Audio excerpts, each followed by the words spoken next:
Assalamualaikum warahmatullahi wabarakatuh. Pemirsa yang budiman, berjumpa kembali di channel Susilawati Susmono Official yang mengangkat tajuk Aransemen Kehidupan Susilawati Susmono.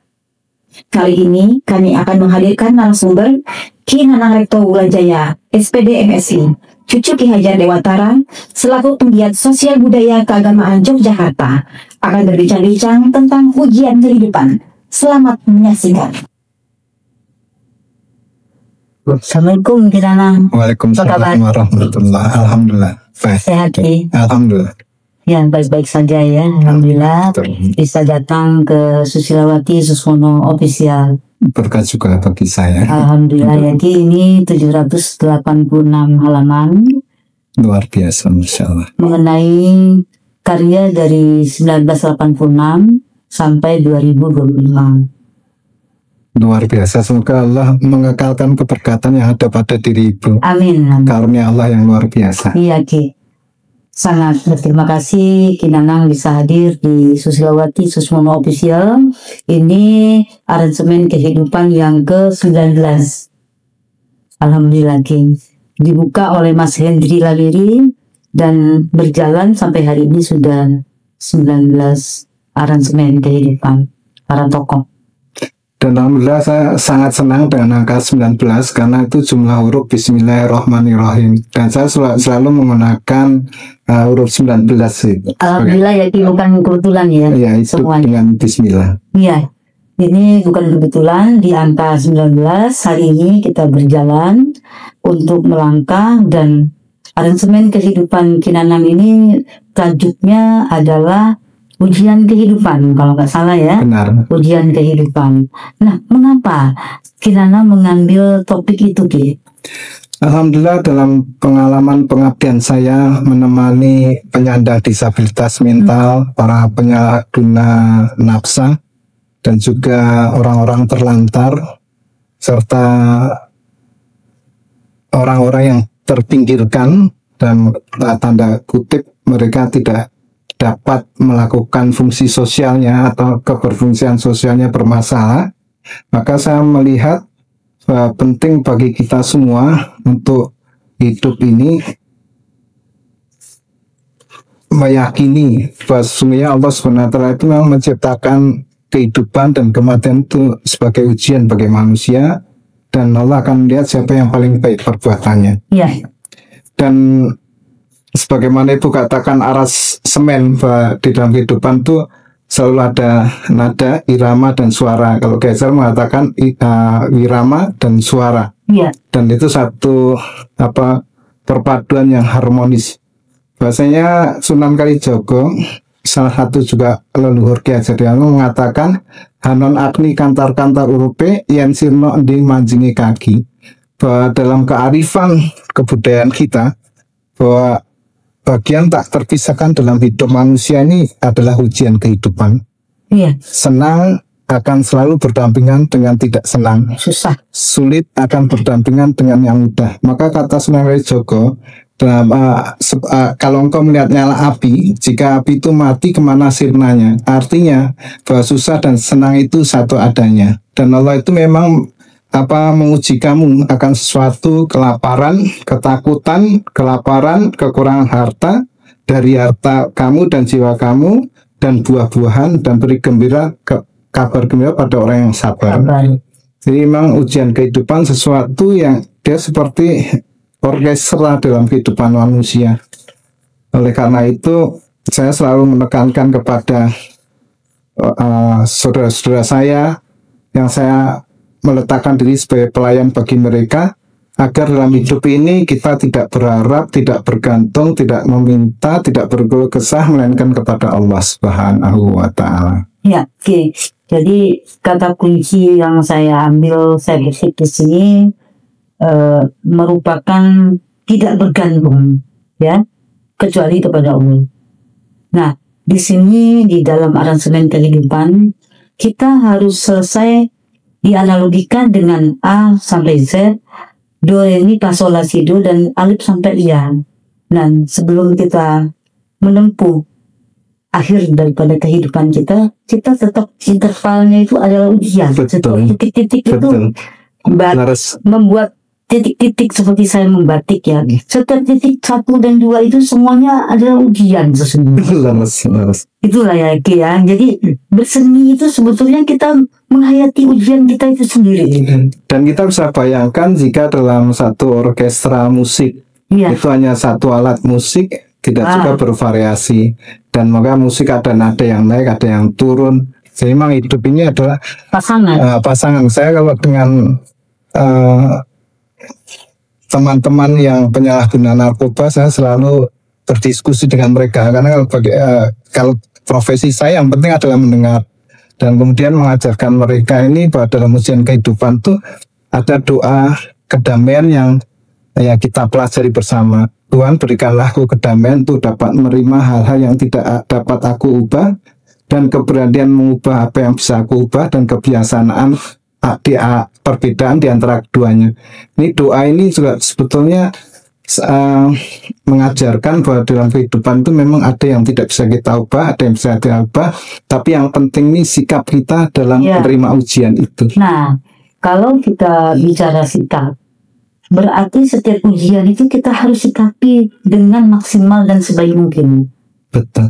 Apapun itu ya. Leres. Sebagaimana ibu membatik itu kan, semua dari awal mula mengalir. Tentu saja ada bagian yang mudah, ada bagian yang sulit. Tapi begitu selesai batik itu menjadi satu ornamen yang indah, yang kita bisa melihat di dalamnya ada estetik, ada satu rangkaian pola kehidupan yang indah, dan juga ada yang etis, yang meningkatkan kehalusan budi kita. Itu memang satu kesatuan. Jadi kalau dalam pandangan yang hendaklah kita malah bersyukur dengan ujian kehidupan itu, karena ujian kehidupan itu satu, dengan ujian kehidupan itu Allah akan mengangkat derajat kita. Yang kedua, Allah akan mengampuni seseorang yang sabar menghadapi ujian itu, dan ujian itu menjadi titik balik seseorang mendapatkan hidayah Allah karena dia introspeksi. Jadi kalau sikap yang benar dalam menghadapi ujian itu sabar, syukur. Mengapa sabar? Karena dengan sabar datang pertolongan Allah, dengan bersyukur tambahnya nikmat Allah. Padahal yang diperlukan dalam ujian kehidupan ini adanya pertolongan Allah. Seperti cerita Nabi Yunus. Nabi Yunus itu orang yang dia benar caranya dan dia serba baik, tetapi mengapa Allah masukkan dalam perut ikan? Ini ujian yang sangat berat. Padahal di dalam perut ikan bagaimana oksigen di dalamnya, kenapa dia hidup dengan karunia Allah? Karena sebetulnya selain kebenaran dan kebaikan, maka semua perkara dalam kehidupan manusia ini harus menyenangkan Allah. Betul. Bisa. Ya, begini Ki ya. Di dalam kita menjalani kontrak jati diri kita, dalam aransemen kita, betul, di dalam kehidupan ini, intinya kan kita tidak boleh melupakan akhir hidup kita. Leres. Jangan sampai kita lupa di mana ujungnya kehidupan ini. Jangan hanya kita memikirkan awal, tapi akhirnya, di ujungnya. Nah, bagaimana pandangan seorang Kinanang dalam menyikapi kehidupan ini untuk mengajak masyarakat ingat akan hal ini? Ada kisah menarik dari Sayyidah Al-Khonsa, atau nama beliau itu Tamadul ya, binti Amru bin Al-Haris. Beliau dikenal sebagai ibu para syuhada. Beliau ini memiliki 4 orang laki-laki. Pada pertempuran Qadisiyah, dia gerakan setiap anaknya untuk berperang di jalan Allah. Sehingga dengan karunia Allah, dengan takdir Allah, maka keempat anaknya ini saya di jalan Allah. Maka ketika kabar itu datang kepada beliau, beliau mengatakan segala puji bagi Allah yang telah menjadikan aku ibu dari para syuhada. Dan kata-kata beliau ini seperti pernyataan Ibu Susilowati lagi. Dia berkata pada anaknya, wahai anakku, ketahuilah bahwa negeri akhirat lebih baik daripada negeri yang fana. Maka dalam mensikapi kehidupan ini, Kansa ini menunjukkan kepada kita kebersyukuran di dalam ujian kehidupan. Dan Kansa ini sangat istimewa karena dari seluruh penyair di negeri Arab satu itu tidak ada yang mampu mengalahkan kemampuan Kansa ini dalam bersair. luar biasa. Insya Allah Ibu termasuk seperti Al-Qamsa Ibu. Amin. Karena Ibu juga membuat puisi, buku, Serat. batik dan sebagainya. Iya. Mudah-mudahan Lukisan. mudah-mudahan Allah SWT jadikan Ibu itu seumpama Al-Qamsa. Karena apapun ujian kehidupan kita, karomah tertinggi dari Allah ini kalau kehidupan kita seperti sahabat. Amin, amin. Ya, Ki, ya. Jadi intinya jangan sampai interval kehidupan kita stuck. Lurus. Maka padatnya interval kehidupan kita isi, sesungguhnya di balik interval itu ada ujian. Lurus. Nah, ujian inilah yang harus kita sikapi dengan sabar nanti. Betul. Kalau kita tidak sabar, tidak akan bisa melewati itu. Lurus. Akan stuck lagi di dalam Lurus. intervalnya. Dari tadi do re mi fa sol la si do, alif sampai iya. Nanti kita alif tidak ketemu di sini lam alifnya. Jadi akan nyangkut di lam di sini kan. Padahal ditukar lam alif jadinya kan. Lurus. Nah, bagaimana Ki menyikapi apabila kita di masyarakat itu kita melihat ada yang stuck? Apa yang mesti dilakukan, Ki? Jadi sebetulnya pengalaman saya pribadi Kalau melihat stuck, dalam apa sebenarnya ada kata-kata bijaksana dari kakek saya, ayah saya itu, kalau Ki Hajar, kamu mengalami kegagalan, ingatlah kalau kegagalan itu di notasi A, maka masih ada 25 huruf lagi. iya, iya, Tapi sebetulnya ya, saya melihat semua yang salah ini itu mutiara-mutiara yang berharga, hanya karena kebanyakan dari mereka ini tidak bisa untuk coping skill atas 3 macam guilty feeling. Orang itu bermasalah pasti ada guilty to self, rasa bersalah terhadap dirinya sendiri. Misalnya seorang anak, dia tidak bisa mewujudkan apa yang dikehendaki orang tuanya. iya, Dia berbakat, tapi kemudian karena satu masalah dia mengalami trauma psikologis.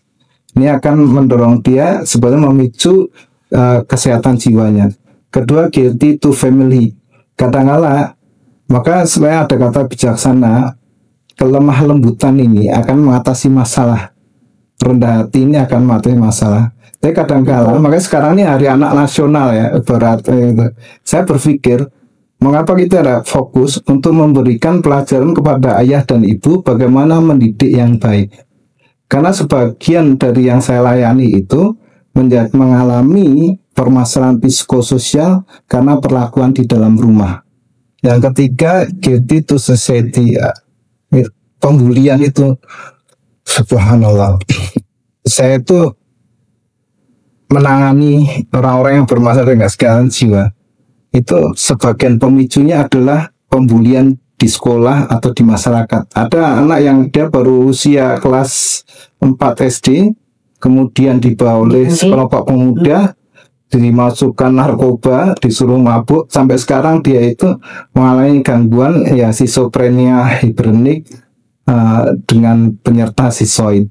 Jadi sebetulnya yang harus kita lakukan orang-orang seperti Ibu dan teman-teman yang sangat peduli ini membentuk satu gerakan membudayakan kembali masyarakat ini sesuai dengan jati diri bangsa, sesuai dengan jati diri yang Allah kehendaki. Dimulai dari alif sampai nanti ya. Harus ada tahap-tahapan untuk memberikan mereka ini keterampilan mengatasi ujian kehidupan. Nah, mengatasi ini di dalam lembaga di bangun ini ada laboratorium karakter Susilawati Susmono untuk menilai, menguji tes ujinya itu dari alif sampai iya itu sudah di mana perjalanan. Semoga Allah mudahkan itu, karena saya melihat itu kemudian penting. Dari alif itu kalau dia stuck di lam tidak bisa kembali di sini menuju ke sini lam alifnya. Sesungguhnya ini budaya itu tidak terbangun. Budaya itu akan berhenti. Tidak ada intervalnya. Nah, inilah yang harus ditanamkan di masyarakat. Para pemuka ini jangan hanya mendidik dari sisi mental, tetapi juga dari sisi kedalaman maknanya. Nah, ini yang perlu kita gali di dalam laboratorium ini. Maknanya bahwa alif ba ta sa jim ha ho nya sampai dia selesai, di ujungnya itu tujuannya ya nanti untuk alifnya. kan harus selesai. Tetapi amzanya, nolnya, jangan sampai lupa bahwa memang dia nol awalnya. Lurus.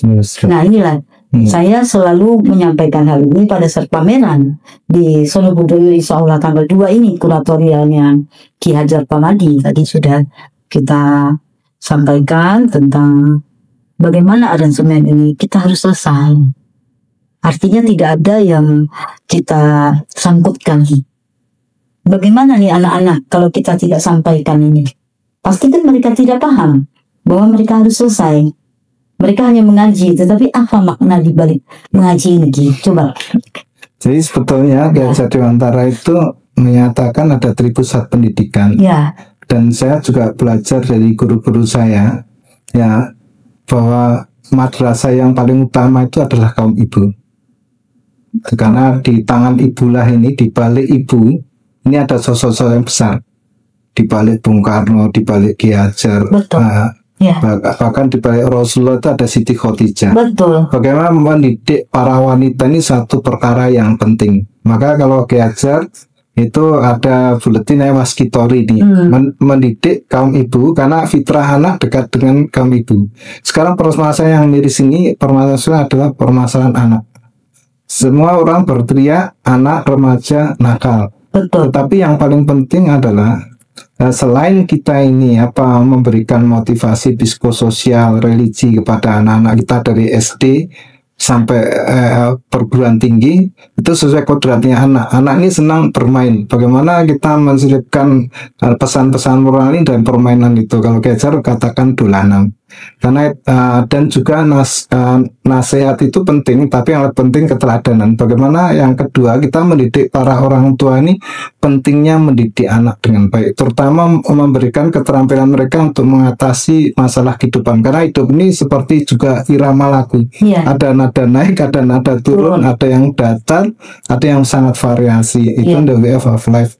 Jadi kalau menurut saya, sekarang ini wacana sudah terlalu banyak. Betul. Guru saya itu Syekh Muhammad Abdul Wahab mengatakan kamkihal. Jadi kalau engkau punya visi dalam hidup kamu untuk mengadakan perubahan, maka mimpi ini harus disertai dengan kerja cerdas, kerja istiqomah, kerja dengan hati yang istiqomah.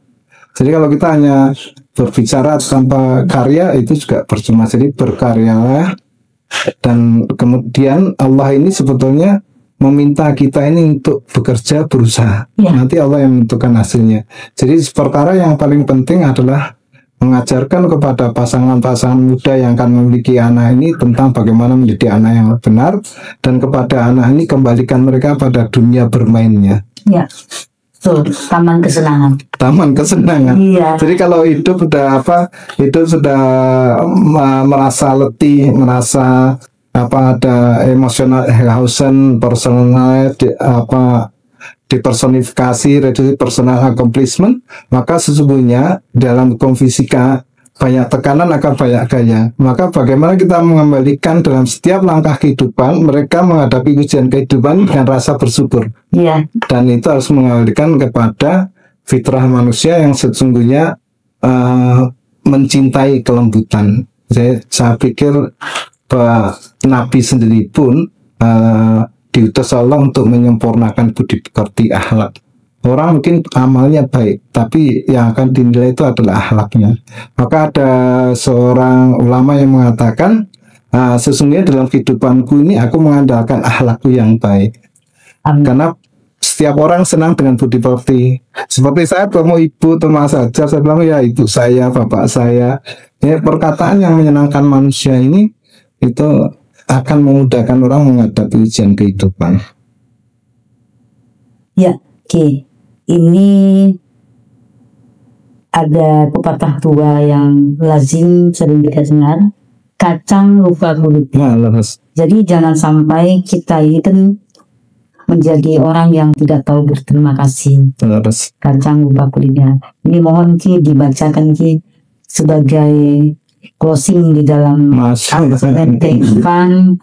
ini namanya malfuzat ya.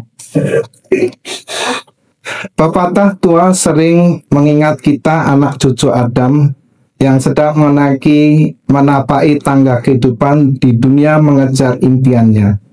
agar tidak lupa dengan asal-usul kita, yakni dari pohon kejadian.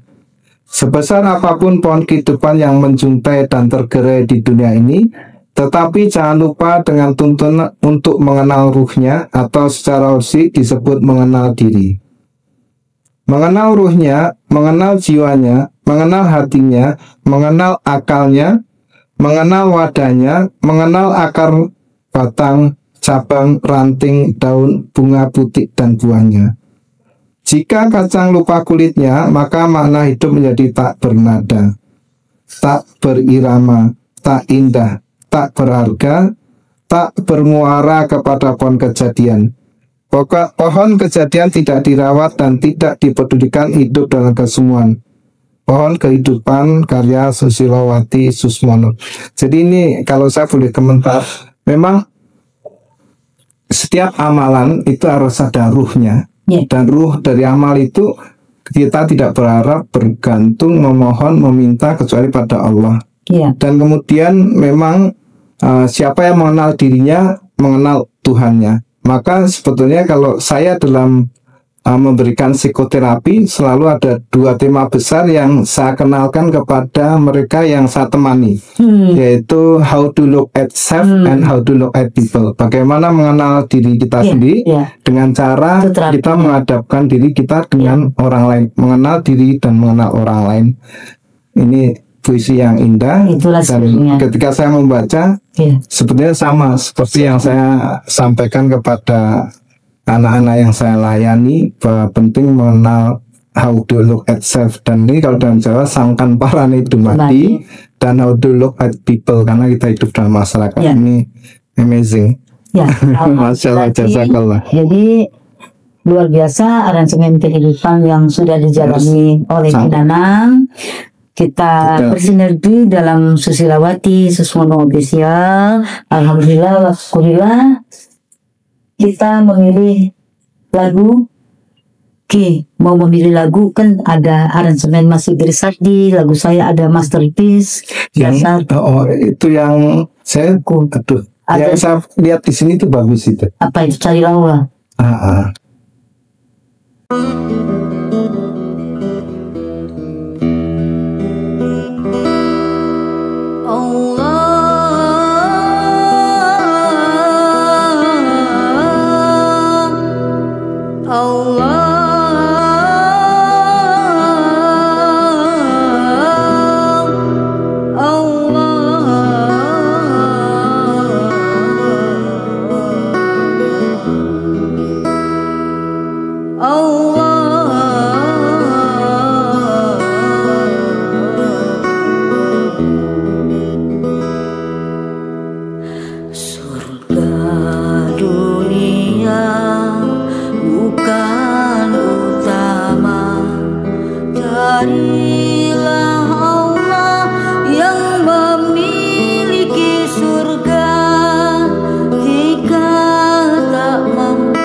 Terbang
menurut saya dari lagu ini sebutan Allahnya itu sepenuh hati sehingga yang mendengarkan bergetar. Apalagi saya menurut kata Allah merinding gitu ya. Ya, karena Bagus orang banget. salih, Bagus. Bagus. manusia kan harus tetap Terus, salih kan, dan mahzub kan, yang Sultan Agung betul. mengatakan. Jangan sampai lupa salikin dan manjubin. Inilah lagunya, kalau kita nggak manjubin artinya kan belum memang Betul. mendaki. Nah inilah apa namanya, harus kita sosialisasi kembali. Kakek nenek moyang kita kan mengajarkan kita. Betul. Alhamdulillah ini. Masya Allah. Allahu Akbar. Indah lagunya. Ya, alhamdulillah ya Ki ya. Dalam aransemen ini mudah-mudahan manfaatnya. Dan mudah-mudahan menjadi asbab hidayah Iya. bagi yang mendengarkan. Kalau bisa ya, kalau Ya, kalau kata Allah sepenuh hati ini bisa menjadi apa sebab hidayah bagi yang mendengarkannya. mudah-mudahan. Amin. Karena apa yang kita dengar, kita lihat, kita bicarakan masuk ke dalam hati. Ya. Dan ini apa berkali-kali ada penyebutan Allah, Allah, Allah itu saya terkesan. Dan mudah-mudahan semua orang yang membuka hatinya apa mengenal dirinya, mengenal Allah. Ya. Harapannya kita tidak stuck ya dalam dunia ini. Jangan terbilas oleh kehidupan yang Subhanallah. luar biasa dunia ini. Jangan sampai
berjalan terus melaju,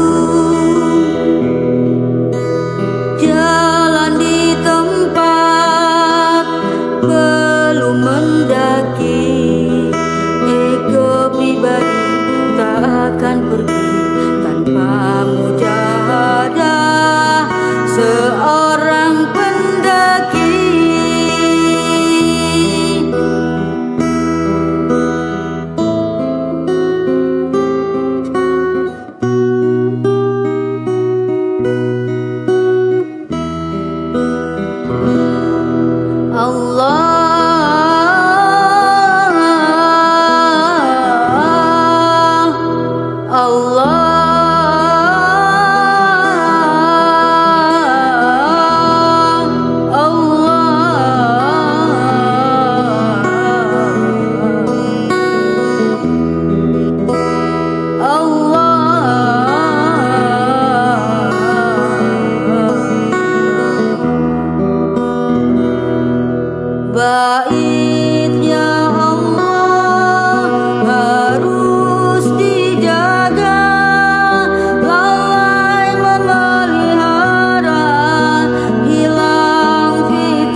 berjalan terus melaju. Jalan di tempat belum mendaki, ego pribadi tak akan pergi tanpa mujahadah seorang pendaki.